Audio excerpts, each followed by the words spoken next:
ရှိရှိတုန်းကမော်လွင်မြေမော်က Avagnes တိုင်းပြည်မှာ Cambrinus ဆိုတဲ့ဘုရင်နဲ့ Desire ဆိုတဲ့မင်းသားလေးတို့အုပ်ချုပ်ကြတဲ့ဘုရင် Cambrinus နဲ့မင်းသား Desire တို့ကအယမ်းကိုတော်ကြတာပေါ့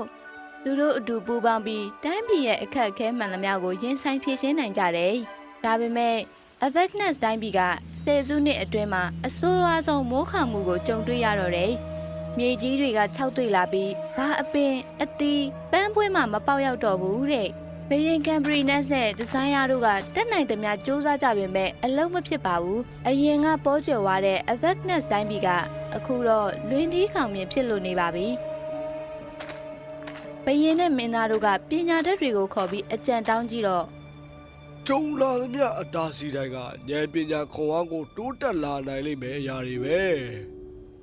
မင်းသားဒီဇိုင်းရဲ့ဉာဏ်ပညာကိုမကြခင်စမ်းသပ်ခံရလိမ့်မယ်ကြိုတင်ပြင်ဆင်